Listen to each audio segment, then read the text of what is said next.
Salvete discipuli. In this video, we will study together the second half of the story Accusatio, in which Salvius is going to have to make some decisions about the legal challenges that he is starting to face. Here's the last sentence we studied in the first tutorial video on this story. And I'm going to read it just because then it continues to flow into the next sentence. Others were thinking that the anger of Domitian must be feared more than the threats of the accusers. And so we continue on. Salvium hortabantur ut ad imperatorem iret veniamque peteret. They were urging Salvius. So again, as the translation unfolds, the Latin that is translated will be underlined. Make sure that you are studying the Latin, understanding how it works. Okay? We have the imperfect tense of a deponent verb. So even though it's got this passive ending, deponents are translated actively. They were urging Salvius. Now, we have a purpose clause here. They were urging him that he do something. And we're going to have imperfect subjunctives, imperfect tense subjunctives here. They were urging him literally that he might go. Okay, but you can always translate a purpose clause like this. They were urging him to go. That might be better English. They were more specifically urging him to go to the emperor, que. Okay, so the que here is actually starting a new little clause. They were urging him to do, first of all, one thing and another thing. Here's the other thing they were urging him to do. They were urging him literally that he might seek. You could just say to seek veniam, mercy. Interim glabrio et alii accusatores causam parabant. Meanwhile, glabrio, now glabrio et alii accusatores is going to be the subject of just this regular run-of-the-mill imperfect tense verb. Glabrio and the other accusers were preparing the case. Now, the word causa is where we get the word cause, of course, and there are times when it could mean cause in English, but in this legal context here, it's really talking about the case. Domitianus, ubi verba accusatorem audivit, caute se gessit. Bene enim sciebat se ipsum sceleribus salvii implicari. So, Domitian, when he heard what? The verba, the words. Whose words? Accusatorum, of the accusers. Genitive plural. And this is accusative plural. Remember, the neuters have the same form for the nominative and the accusative. So verbum is both nominative and accusative singular. Verba is both nominative and accusative plural. Now, literally, caute se gessit. The verb gero gessit means to dress oneself. It can also mean to wage war. Okay, that same verb. So, literally dressed himself cautiously, but the idea is he's carrying himself cautiously. He's trying to carry himself in front of others because in such a way that people won't realize, if Salvius had been a consul and, almost by definition, a person who's at that level is going to have all kinds of, kind of not so legal dealings with somebody like the emperor. I mean, everybody was corrupt. And so Domitian is going to get a little nervous that if people are accusing Salvius of crimes, he knows that he was involved in crimes as well. And so that's why caute se gessit, dressed himself cautiously. So I'm translating as carried himself cautiously. For, now the word enim is what we call post-positive.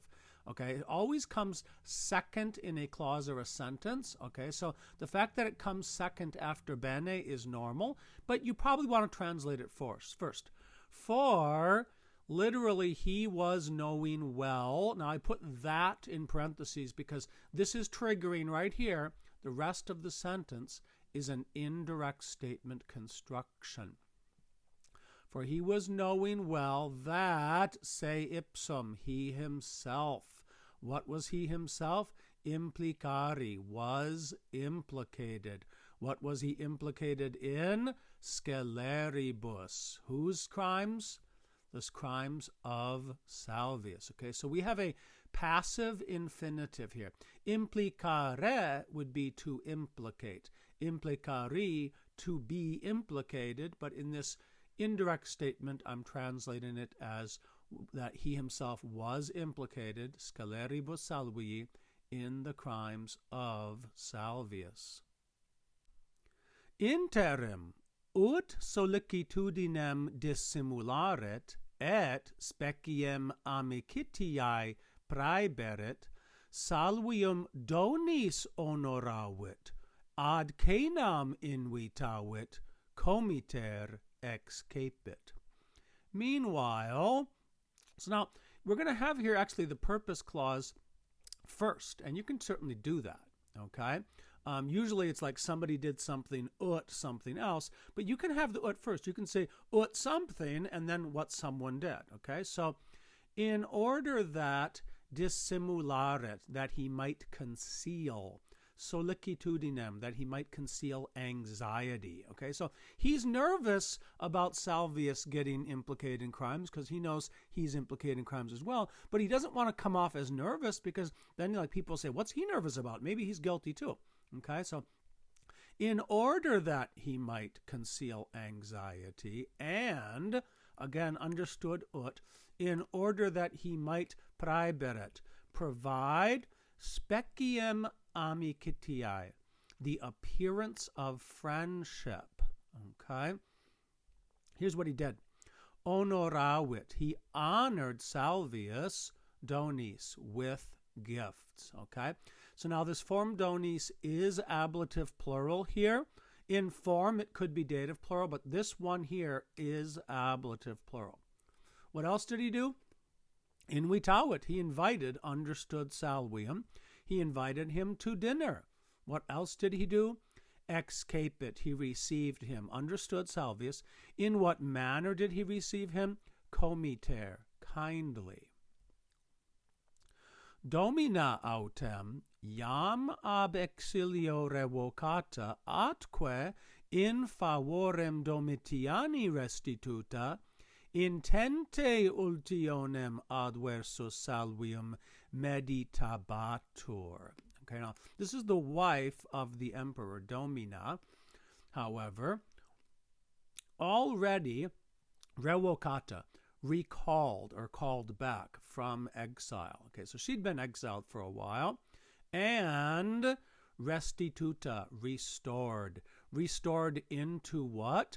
In favorem, into the favor Domitiani, of Domitian. Okay, so she was, after she had been recalled and restored, what was she doing? Intente meditabatur. Okay, so I'm bringing in the adverb and the verb now. She was intently considering. We have again here a deponent verb. What was she considering? Ultionem, revenge. Revenge adversus Salvium, against Salvius. Die dicta magna senatorem multitudo ad causam audiendam in curia convenit. Die dicta. Okay, so this is an ablative of time. So literally like with the day having been said, or like on the day announced. Okay, on the day which was announced, the great crowd of senators. What did they do? Convenit. They gathered.